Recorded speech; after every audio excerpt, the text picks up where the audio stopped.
beautiful people. It's Marissa Monique. Let's discuss the end of episode 12 of season 4, Ready to Love. This is my part 2. So next, let's move on to the rest of the family visits and talk about KG and Amber. I love, I guess, knowing about people's stories. And Amber said that she was adopted, and I'm just always curious about.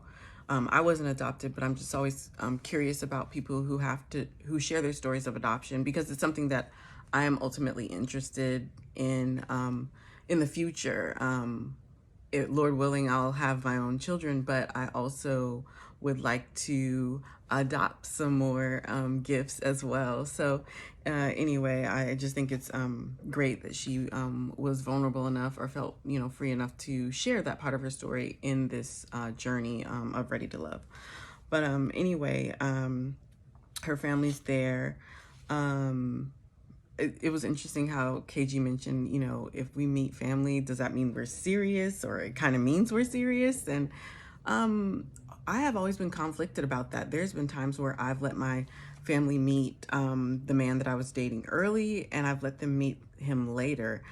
I honestly, I think you kind of have to think about it, and it's got to be a when the time is right, when you feel comfortable type of time, because you don't want your family just meeting everyone, because everyone maybe doesn't deserve to meet your family. But at the same time, your family serves as guardrails in your life. They're going to help you from not falling off of cliffs when you're on the road of life. So I don't think it's bad if your family meets someone early. Some men, actually, it's a tactic sometimes to introduce a woman to his mother or father or whatever. As a woman will think, oh my gosh, like, I'm meeting the family, I'm meeting his mom, when they don't even know that, like, just 3 weeks ago, another woman met, his mom or his family. So, just if you're in an intentional area in your life, and you're in an intentional season where you're definitely ready for love, then I think meeting the family is an awesome thing to do. It's a great way for family, someone that's not involved in the relationship, to give you feedback. Family and friends are great people to get that feedback from. So let's see. I like that Amber's family asks, how can you help her to balance her throwing herself into her work? And I thought that was a very relevant question for this time that we're in. A lot of modern women, today's women, we're working so hard outside of the home, and sometimes we can easily get just feel pressured to be that CEO inside of the home as well. And so I like his answer. He said he's not going to allow her to work herself into a mental, or emotional breakdown. And I think that's great. I think that was a great indication of good partnering. KG said that he had been 4 serious relationships, and Amber's family was like, ooh, that's a lot. And I was thinking, not today is not. Your relationships take you to where they need to be. You need to learn lessons. You need to learn about yourself. You need to learn about others. You need to learn about what you want, what you don't want.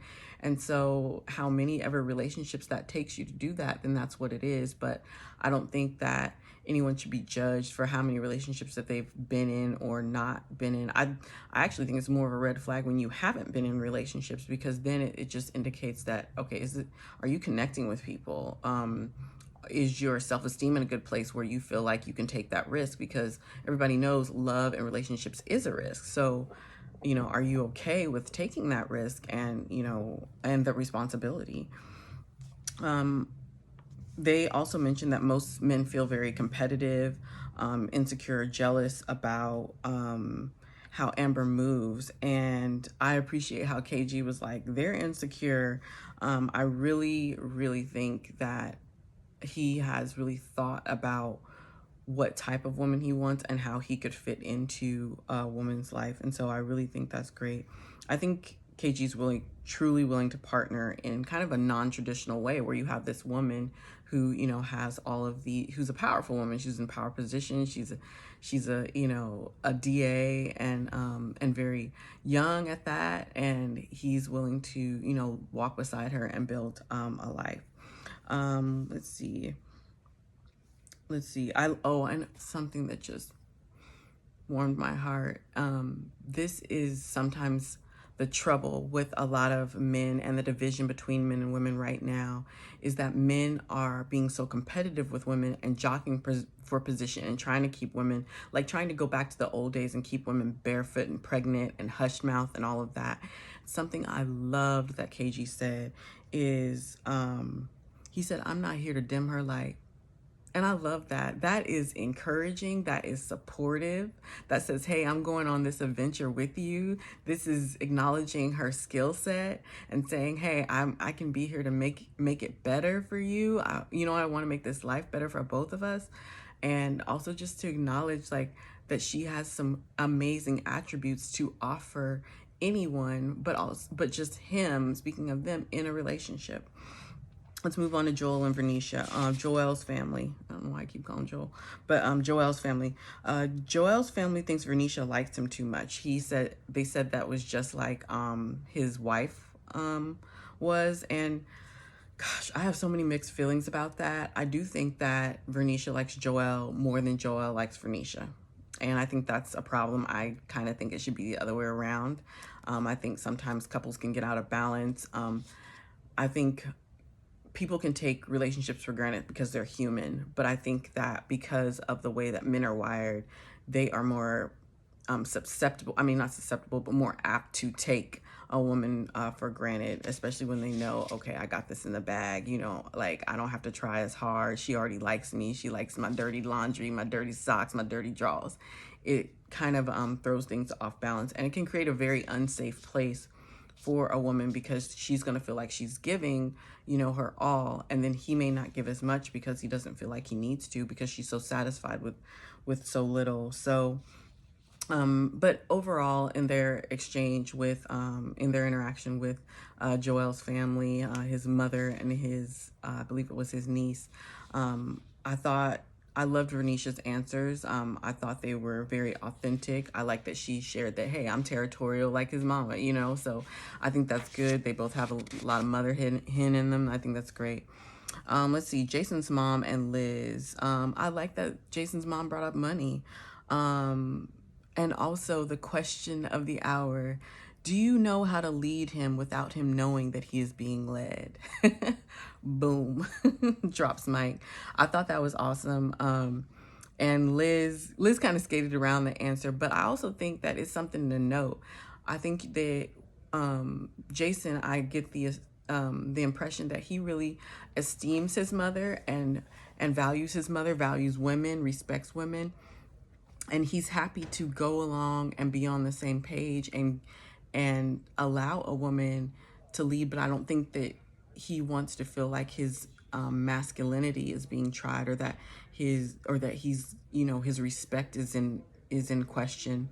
So I really like that, you know, Liz, like it's almost like Jason's mom gave Liz like a key to how to deal with him, and I think that's great.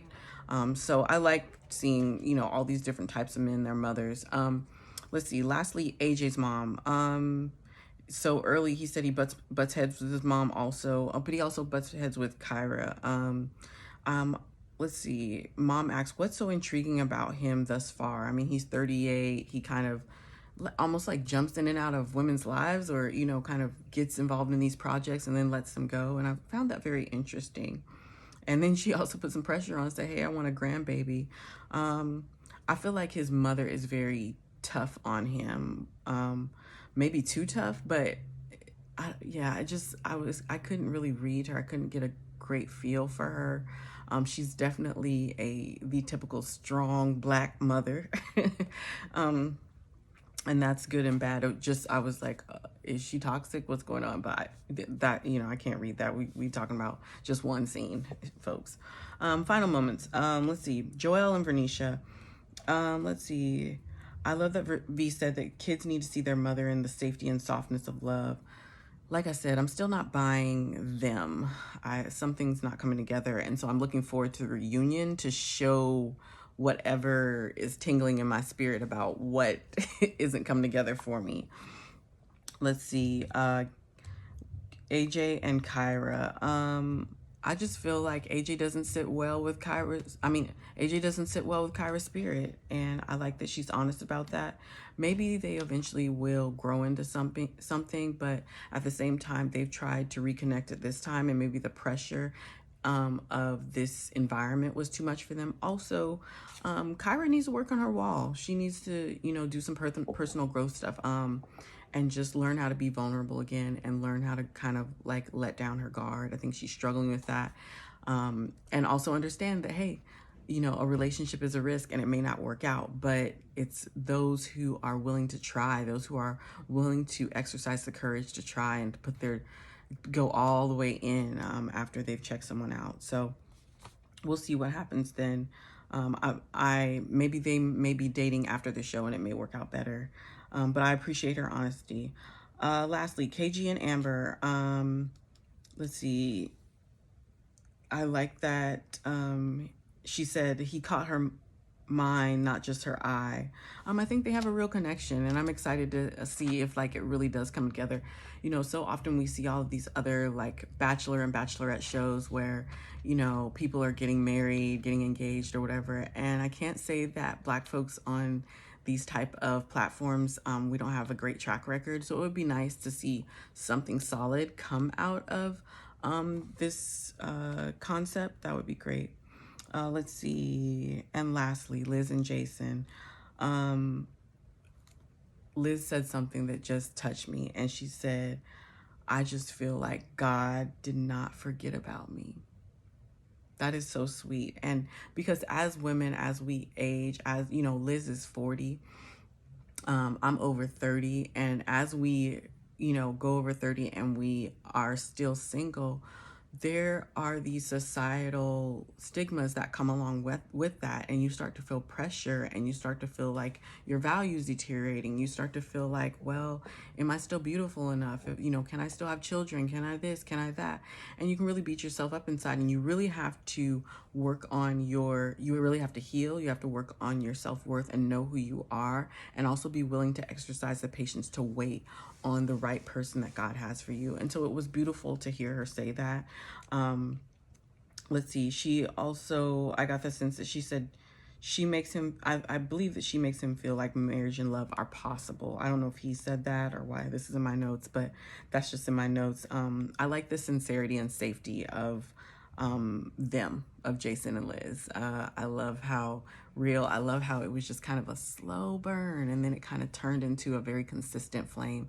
And that's what love is. It's not this just fireworks thing. Sometimes it's this kind of building, because as women, we're just supposed to kind of look and listen and feel and figure out if their actions match their words. And I really think that Liz gives us an example of exposing someone who's not really all about the life that she's about, and then exposing someone who is.